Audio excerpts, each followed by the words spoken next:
Um, it's funny thinking back to your earlier point. It makes a lot of things with Brock make a whole lot of sense. We're talking about these are 30 somethings who've been on the internets comparing him to Joe Montana, whom they never even saw Nope, play, they never saw him. which is ridiculous. I mean, which again, for those of you youngsters that don't know, Joe Montana was clutch in Middle Pennsylvania. He was clutch Notre at Dame, Notre Dame. He was clutch at Notre Dame in the Cotton Bowl with the flu. He chicken was soup on the sidelines. he was clutch here from the catch on. So when you compare anybody to Joe Montana, the conversation for most clutch player in league history, the conversation starts with Joe Montana. It literally is Joe Cool. I Yeah. mean, it's that you want to talk about it being a persona. And I worked in a high stress business for a long time, and having leaders who are cool under pressure makes all the difference in the world because most people aren't. Most people, when shit gets thick, they panic. And there's nothing worse than working under somebody who is shitting their pants when the shit is hitting the fan. It's awful. It is so cool when the person in charge that you're looking to is like, "Hey man, we got this." Yeah. It makes a difference. So one, I don't think that it is a condemnation or diminishes Brock at all that he had a little lemon booty, Yeah. and then the wet ball is a problem. But I believe that all of these are learning experiences, and I really do believe he'll be better next week for his experience this week. Yes. Yes. I don't do a lot of criticizing of Kyle Shanahan. I think he's a genius. I don't know about 30 pass attempts.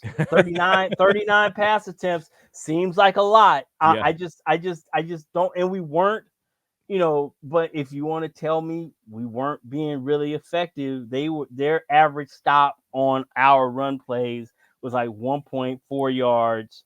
After 1.4 yards, and ours was like 4.5 damn near. I mean, we could not get stops in the run game, which was really frustrating. And then the whole damn thing, whoever the interviewer on the sideline said, Kyle specifically said one of the things that frustrated him was the cleat length, and he told everybody to change to the longest cleat they had. Yeah. And still in the second half, we're slipping and sliding all over the place. Like we're playing on a completely different surface than Green Bay is. That was just the height of frustration.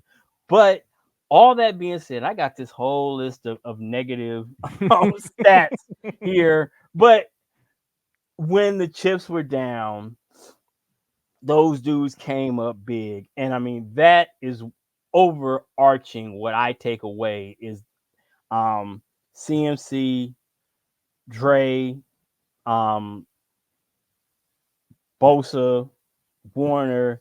Those dudes made plays when the chips were down and we needed plays Yep. made. So that, overall the takeaway. And again, another thing that the internet frustrates me is, yes, Brock had a great last drive, but why y'all can't acknowledge that he was like ass for 3 quarters? I That's mean, you can blame that one on David Lombardi. Our guy Lombardi, he had the tweet at the end of the game about how only Joe Montana does this or something like that, which was the last drive, and then it got aggregated by one of the athletic accounts, and so Nick Wright is retweeting it, going like, "Gosh, this guy has no idea what football is," and blah blah blah blah blah. exactly. But here's the problem with Lombardi. and I don't have a problem with Lombardi. I would rather read Barros than Lombardi. Mhm. Lombardi is a numbers guy, though. He uses those numbers, and he's really smart with those numbers. Lombardi was Jimmy G's biggest fan as well. Yeah. That's so, he would overlook certain Jimmy G things, almost in a sense to be an apologist sometimes, which I know infuriated the fan base. Mhm. But like, yeah, like it you have to acknowledge, and I think the 49ers fans, me being one of them, were so afraid of what was going to happen if Brock shit the bed in this game, Yeah. because the national story, which is kind of weird in the sense that, the underdog Caucasian quarterback is usually so celebrated Right. by the national media as like, the great story. And, you don't often see the same love for athletes not to bring up an old 80s adage Right. of, Right. the great Mhm. white hope or whatever. But, Yeah. usually that what Brock is doing is just universally celebrated. Mhm. But there is a slice of the national media who needs to be proven right that they did not miss on this guy when they evaluated him 3 years ago. And so they're just rooting for him to fail. And I just did not, this happened in 2016 Warriors when the Cavs came back down 3-1. I desperately wanted the Warriors to win that championship, because then they would have gone down as the best team in NBA history, because they went 73-19, or And 73 finished and it. 9, sorry. And if they would have finished it, Mhm. but I was okay with them losing, because LeBron was on one, and he suckered Draymond into getting kicked out of that game. But even worse than losing that was having to hear the national media and the fan Narrative. base Mhm. clown the Warriors from losing the 3-1 lead. Like, that was even worse, and that was what I was, like, just so sad about, more so than even losing the championship. So here with Brock, I was just like, I cannot even think about the crowing from some of these people if he does not win this game. Now, maybe that still happens. We still have a game next weekend. And if we are so lucky to get out of that one, then you have a Super Bowl, and they can still, change the goalposts on him and still get that out. There's But still plenty of beds to shit. So yes, going back to your Montana thing, and I find this so fascinating. This is why I subscribe to The Athletic, right? This is why I read, I pay money to read the best reporters and the best analysts on in the Bay Area. There was in the last drive, and there's that famous Super Bowl story with Joe Montana telling Harris Barton, "Hey, look, John Candy is in the audience." During the most dramatic drive in Super Bowl history, and Harris Barton just going like, "Dude, like, I can even think about this, right?" yeah. And so, who that guy was yesterday was Trent Williams.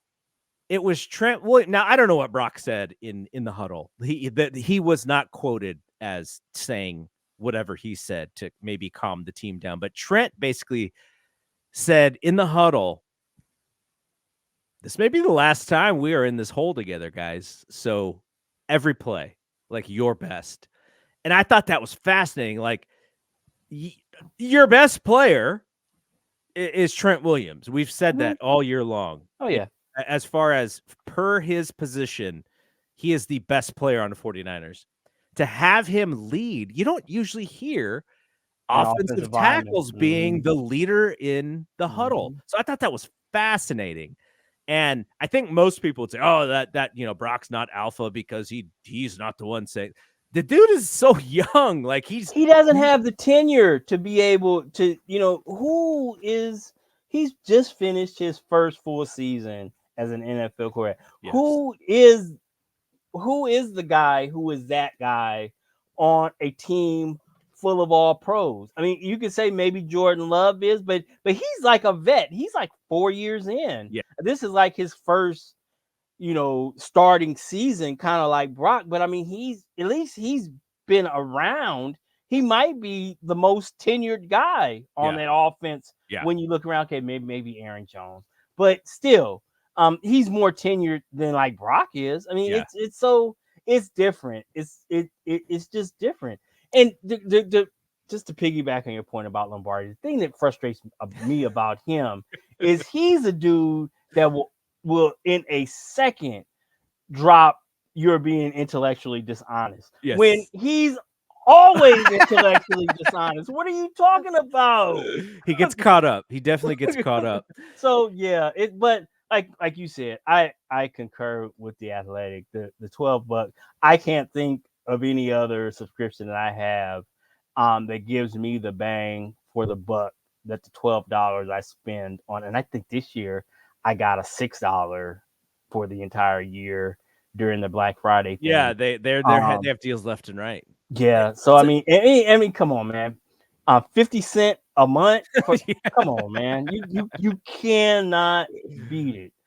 So to put a cap on this kind of like Montana thing is what I hope, and I think what a lot of Niners fans hope is that, because Joe was a really young quarterback when the 49ers won their first Super Bowl too, but he played with those guys for 3 years, and in that third year is when they kicked it up into gear. He didn't play his rookie season much until the end, but he went through the trials and tribulations with those guys. Now Brock is thrown onto a really good team, and it's just like, okay, here are the keys, don't screw it up. And that's kind of the idea with Brock, right? With Joe, it's like Joe's growing as this team just gets better and better and better.